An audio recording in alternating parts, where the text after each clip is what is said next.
En esta oportunidad vamos a trabajar sobre géneros y figuras literarias, entendiendo el género literario como una clasificación de las diferentes obras que puede encontrar uno en la escritura universal.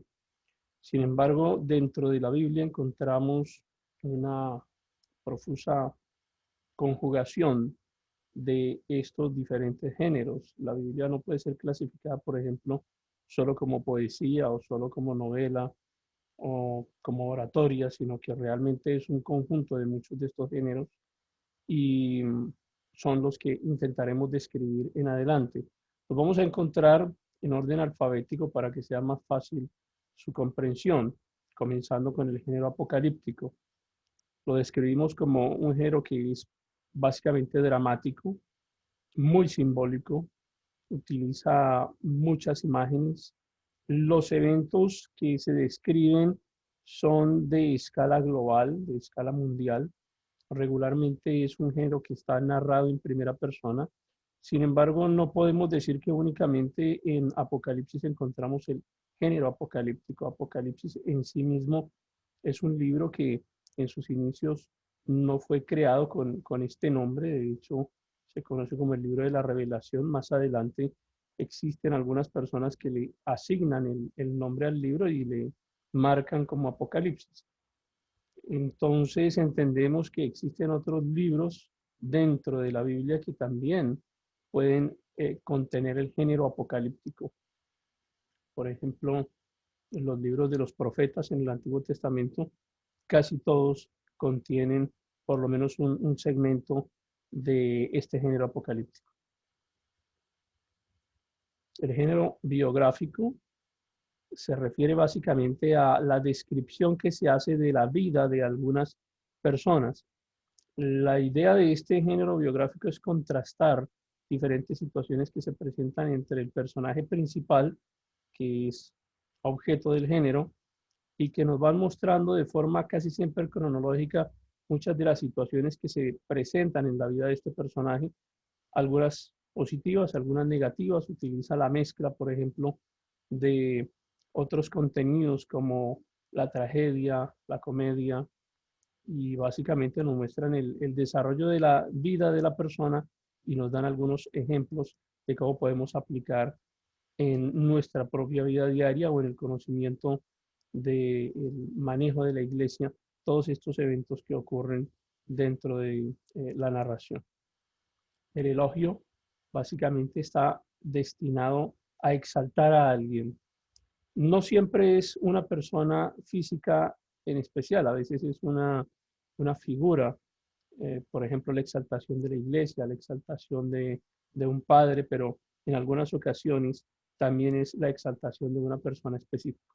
Un ejemplo muy claro lo encontramos allí en el libro de Cantares, pero también en otro tipo de literatura dentro de la escritura orientada hacia la sabiduría, como los salmos, como los proverbios, y aún lo podemos encontrar en el Evangelio de Juan, en la carta de Pablo a los Corintios, y busca básicamente exhortar al lector para que haga propias estas situaciones que son destacadas en la vida de quien se está haciendo el elogio, para que las pueda incorporar como características propias en su vida. El género expositivo es un género muy interesante, muy utilizado por el apóstol Pablo, también por otros autores, por supuesto. Tiene como fundamento la estructura lógica de los argumentos. Unos argumentos bien organizados, tienen un curso determinado, presentan un problema, definen el problema y luego mediante el uso de esos argumentos razonados nos permite responder a esos problemas que han sido presentados de forma inicial. La intención, por supuesto, también es lograr una modificación de la conducta de quien está recibiendo el mensaje. El método narrativo es ese estilo que utilizamos nosotros diariamente cuando nos encontramos a alguien y queremos contarle algo que nos pasó durante el día. Es un relato histórico, es un relato que incluye una trama que tiene una especie de nudo, por supuesto que presenta un desenlace y nos ayuda a hacer contrastes, nos ayuda a hacer comparaciones. Género narrativo específicamente en Génesis, en los evangelios, con cada uno de los acontecimientos que ocurren con Jesús y con los apóstoles, de manera que los hechos también es muy profundo en este género literario.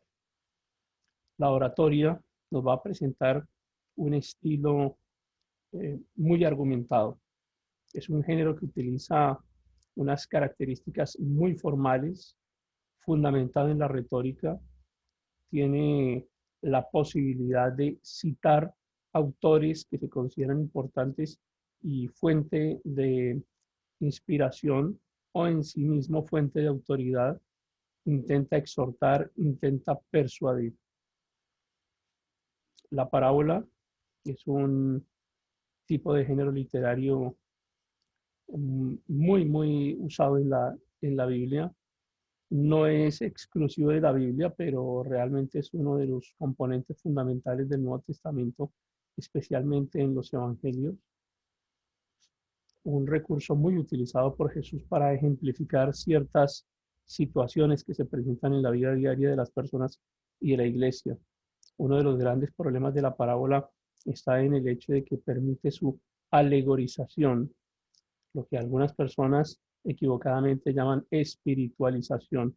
Espiritualizar un pasaje termina convirtiéndose en alegorizar el pasaje, es decir, darle rienda suelta a la imaginación y pretender que la parábola diga cosas que realmente no está interesada en decir. Hay que ser muy cuidadosos con la interpretación, con la lectura de las parábolas para no caer en equivocaciones interpretativas que terminan siendo muy frecuentes dentro de las congregaciones. El género pastoral es una literatura en donde, pues evidentemente aparece un pastor en relación con sus ovejas, nos cuenta historias acerca de lo que hace el pastor por cuidarlas o de las equivocaciones que puede llegar a cometer una oveja o aciertos que puede llegar a cometer una oveja durante el transcurso de su relación pastoral. No hay que confundirlo con literatura religiosa. No toda literatura religiosa es literatura pastoral o género pastoral. Debe existir una presentación idealizada de la vida lejos de la maldad de las ciudades. Por eso el ambiente siempre es así como un ambiente campesino, rústico, si se quiere, o rural. Pero insisto, no hay que confundirlo con la literatura religiosa, que es hacia donde más llega la tendencia. La poesía, muy utilizada en toda la escritura, casi en todos los libros, hay por lo menos un párrafo de poesía, lo encontramos incluso desde, el, desde los mismos salmos, en proverbios, por supuesto, cantares, en Job. Son versos que inicialmente fueron creados para ser hablados, pero también para ser cantados, porque es una característica de la poesía hebrea, hablando del Antiguo Testamento, fue diseñada para que pudiera ser cantada, de manera que todavía en algunas de nuestras congregaciones hoy en día contamos con salmos que fueron escritos en forma de poesía, pero que se convierten en alabanzas, en adoraciones que usamos en nuestras reuniones. El género literario de profecía es muy interesante porque nos muestra una fuente de testimonio. Uno de los eventos que marcaba a comienzos del siglo pasado la confiabilidad de las escrituras y era muy criticada esta confiabilidad por el hecho de que algunos autores suponían que tanto el Antiguo como el Nuevo Testamento fueron escritos, o por lo menos el Antiguo Testamento fue modificado al final del siglo primero y sobre el siglo segundo con el objetivo de lograr que encajaran los relatos del Antiguo Testamento con el Nuevo Testamento, dada la profundidad de las profecías del Antiguo Testamento. Esto porque es difícil para algunas personas entender la precisión con la que se narran algunos hechos, como por ejemplo los relacionados con la vida de Jesús, en donde podemos determinar a través de la profecía cómo se iba a llamar su origen en cuál familia iban a ser, en cuál ciudad iban a ser, cómo iba a vivir, cómo iba a morir, quién lo iba a traicionar. Básicamente es un relato tan sorprendente que podemos encontrar allí desde el Antiguo Testamento, que la forma de desvirtuar la profecía era justamente pretendiendo que el documento había sido escrito en fechas muy posteriores a las que se suponía que habían sido escritos. Cuando se descubren los rollos del Mar Muerto en las cuevas de Qumran, se encuentran con un rollo prácticamente completo de Isaías. Isaías es entendida como un resumen general de la Biblia. Es como una pequeña Biblia contenida allí dentro de un solo libro. Isaías tiene probablemente la mayor cantidad de profecías sobre Jesús que pueda tener cualquier otro libro de la Escritura. Y lo interesante de estos documentos es que pudieron comprobar que el libro de Isaías había sido escrito con muchísima anticipación al siglo primero. Y no solo eso, sino que la integridad del texto que tenemos hoy en día en nuestras Biblias es perfectamente coincidente con lo que encontraron en las cuevas de Qumran. La escritura proverbial es una escritura que nos mueve a modificar también nuestras conductas, nos muestra verdades morales, reduce las situaciones complejas de la vida a pequeñas frases que nos permiten modificar conductas, poder confrontarnos, poder entender que estamos teniendo unas actuaciones indebidas. Utiliza abundantemente las metáforas. Lo encontramos, por supuesto, en Proverbios, pero Proverbios no es el único libro en donde encontramos en la Biblia el tipo de género proverbial. Lo podemos encontrar en muchos otros segmentos de la escritura. La sátira, una exposición que ridiculiza el vicio, la insensatez humana, contenido dentro de otros géneros literarios también, especialmente el género narrativo, el género biográfico, y nos quiere mostrar un ejemplo casi siempre negativo de situaciones que ocurren en la vida de algunas personas que sirven también como ejemplo para nosotros. La tragedia entendida como género literario relata lo que ocurre a una persona o a un grupo de personas, cuáles fueron los antecedentes que lo llevaron hacia la ruina. Los problemas regularmente están relacionados con la dificultad en el carácter de las personas, decisiones equivocadas que tomamos. Lo que busca el género tragedia es prevenir al lector a través de estos ejemplos que son pues ejemplos negativos. Y dejamos para el final los libros de sabiduría como una categoría muy especial que se encuentra dentro de nuestras Biblias y por medio de la cual algunas personas regularmente mayores con más experiencia en la vida intentan enseñar a las personas jóvenes acerca de la vida, del dinero, del poder, del tiempo.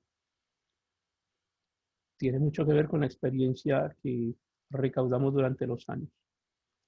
De forma general, un panorama de lo que son los géneros literarios en la Biblia. Ahora quiero conversarles un poco acerca de las figuras literarias. Las figuras literarias ya no son estos grandes grupos de libros, sino son recursos que utiliza el autor con el objetivo de enriquecer, de darle una mayor profundidad a la expresión oral, o escrita en este caso, de lograr de lograr aumentar la expresividad, de sorprender, de causar un sentimiento, la emoción en quien está escuchando, de recalcar algunos conceptos que el autor considera que son importantes. Están organizados también en orden alfabético. Les he dejado en el campus virtual y probablemente en la descripción del video también tengan un link que les permita descargar una recopilación de, de las principales figuras literarias que pueden encontrarse en la Biblia. Es un documento extenso, son alrededor de unas 240 figuras literarias que están a disposición de ustedes. No tengo intención de que las aprendan de memoria, por supuesto. Lo que quiero es que tengan ese material a la mano para cuando estén ustedes realizando un estudio específico de un pasaje de la Biblia, tengan, digamos, un material, un recurso con el que puedan entrar a abordar esos diferentes pasajes. En orden alfabético presento algunas de las que pues, son más fáciles de identificar y, digamos, tienen mayor presencia en la escritura. Comenzamos con el axismo. Cuando expresamos un rechazo que no es definitivo, sino que solo es aparente. Y lo explico casi siempre de la misma forma, en el sentido de que es cuando el chico quiere invitar a salir a la niña, pero ella se hace un poco la difícil porque le quiere complicar la vida al muchacho. Entonces, inicialmente le dice que no quiere salir, que no quiere aceptar la invitación, pero es un rechazo que no es definitivo, solo es aparente. Siempre queda como esa puerta abierta para que pueda él tener la oportunidad de insistir. Un ejemplo le tenemos aquí en el recuadro de color rojo. Siempre en el cuadro azul tenemos la definición de la figura, un ejemplo y algunos versículos de muestra, y en el cuadro de color rojo de cada diapositiva les dejo el ejemplo más práctico. Pero ¿qué les parece? Un hombre tenía 2 hijos y acercándose al primero le dijo: hijo, ve hoy a trabajar en mi viña. Respondiendo él dijo: no quiero, pero después arrepentido fue. Axismo. La alegoría es una figura bonita, interesante. Dentro de la escritura se utiliza en varios pasajes. Representamos una idea de forma figurada a través de personajes que no son humanos, pero que adquieren características como si fueran humanos.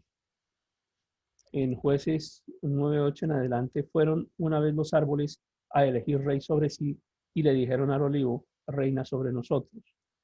Evidentemente es una alegoría, los árboles pues no hablan entre sí, no los vemos hablar entre sí en estos términos. Sin embargo, entendemos también que no es hablando de géneros literarios, no es como tal una historia, no es una narración, sino que tiene que ser entendido dentro de ese concepto de la alegoría. Cuando hablamos de alegoría hay que tener cuidado de no confundir con el método de interpretación de alegorización. La alegorización, recuerden ustedes, que consiste en dejar volar la imaginación y traer conceptos a la escritura que no dice directamente la escritura, sino que parten justamente de la imaginación. No tiene nada que ver con la figura literaria de alegoría. Aliteración consiste en repetir o en combinar varios sonidos a lo largo de una misma frase. El objetivo es lograr tener un efecto más bonito, más sonoro, de mayor recordación.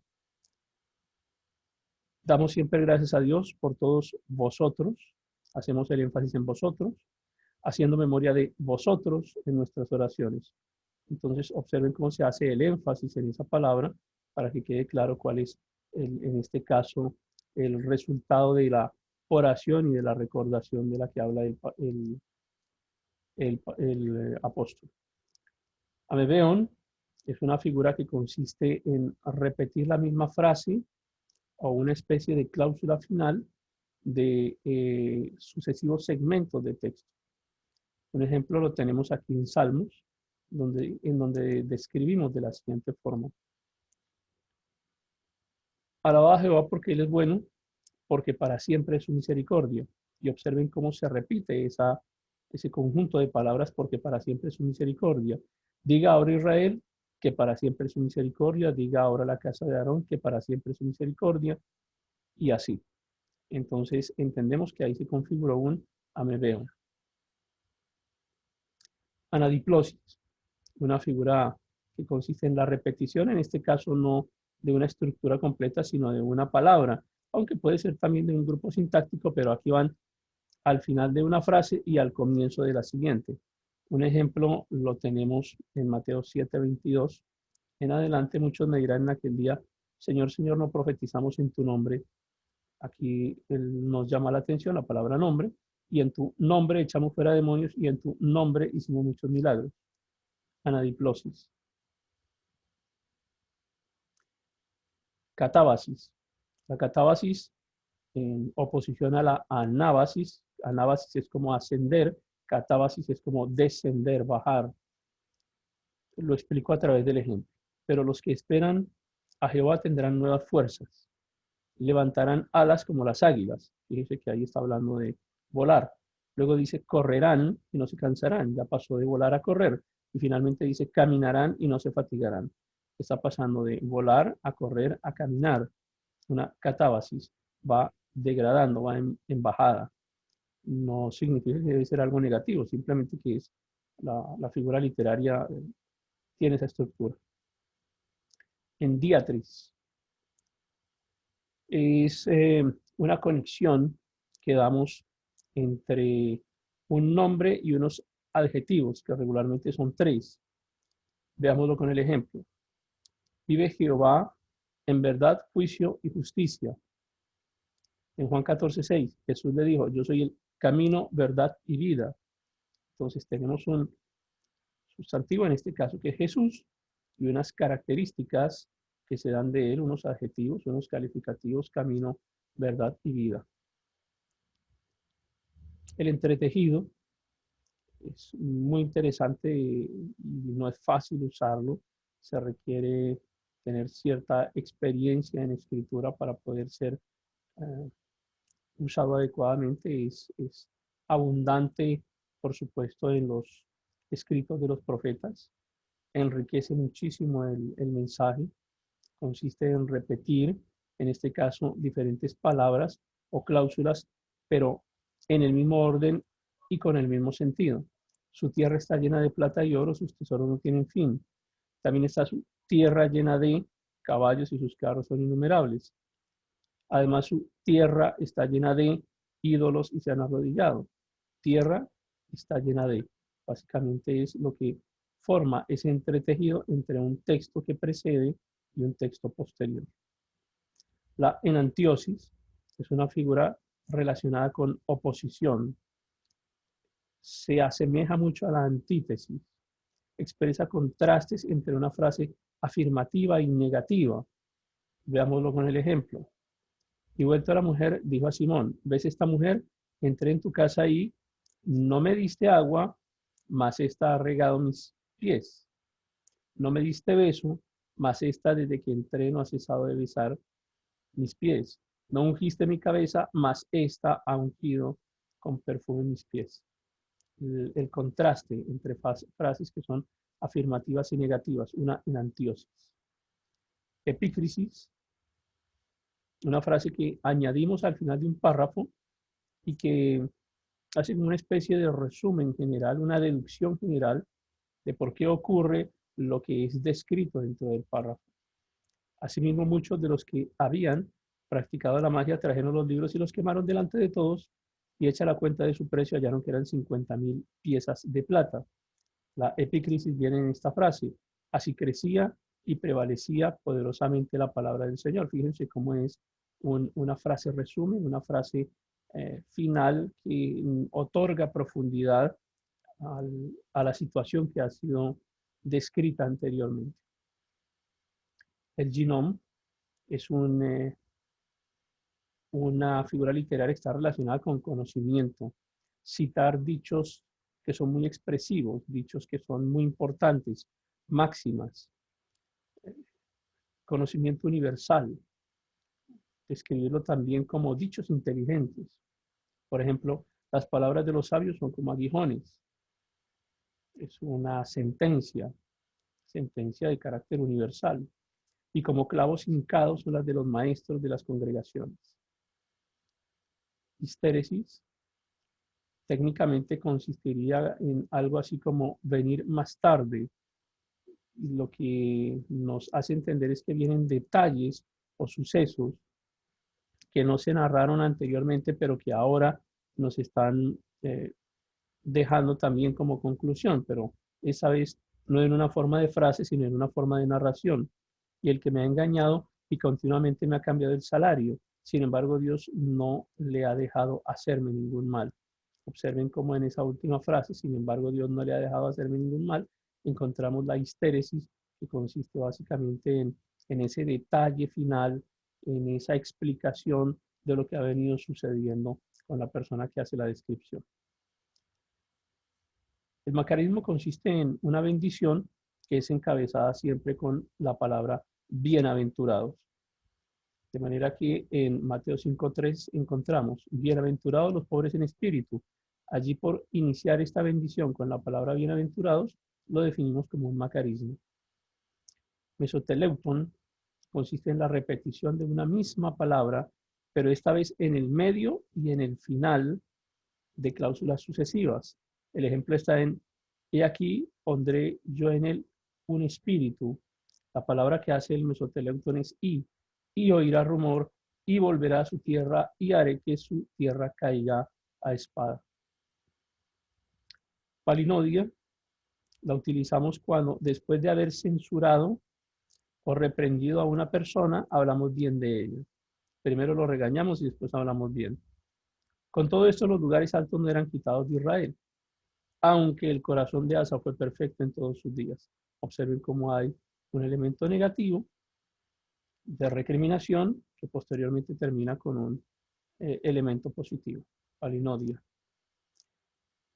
La patopeya se refiere a una emoción profunda, manifestación de una emoción, un sentimiento, una pasión, que regularmente puede ser de 4 clases. Amor y gozo, o puede ser también de odio y de pesar. ¿Se olvidará la mujer de lo que dio a luz para dejar de compadecerse del hijo de su vientre? Y termina con esta patopeya, aunque olvide ella, yo nunca me olvidaré de ti. Es una frase final que manifiesta una profunda emoción, una profunda pasión, un sentimiento intenso.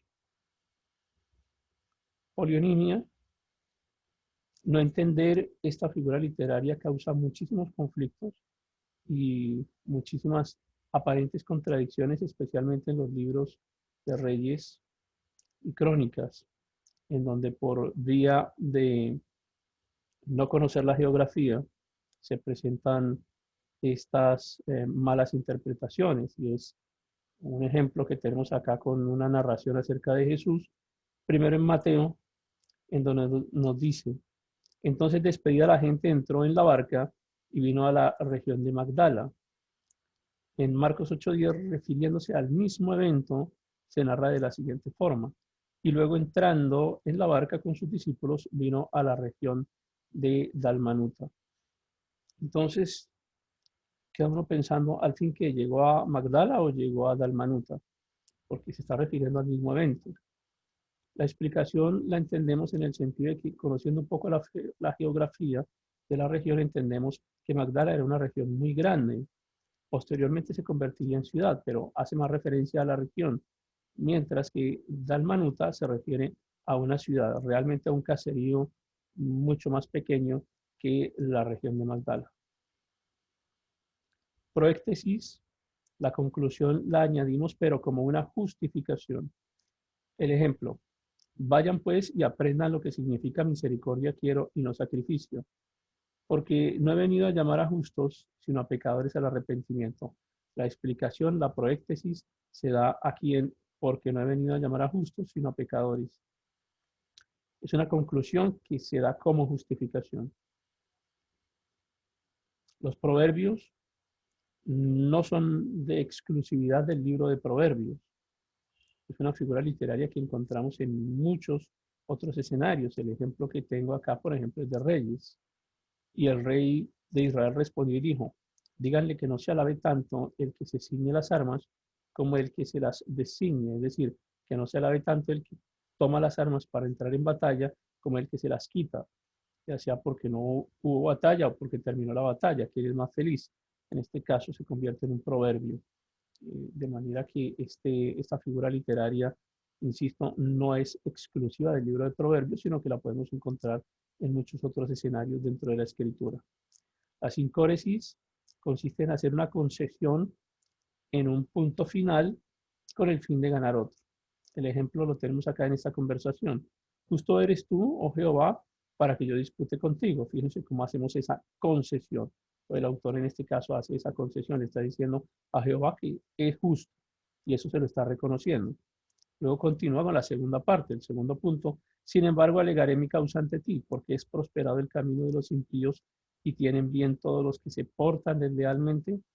Observen cómo está esa contraposición entre conceder el punto y decirle a Jehová que es justo, pero en la segunda parte viene esa gran interrogante que tiene el autor de por qué los malos terminan siendo prosperados. El tipo es una figura literaria de uso muy frecuente en la escritura y muy referida a Jesús, pero no es la única forma de comprender el tipo. Me voy a referir en este caso exclusivamente a lo que son los tipos relacionados con Jesús inicialmente.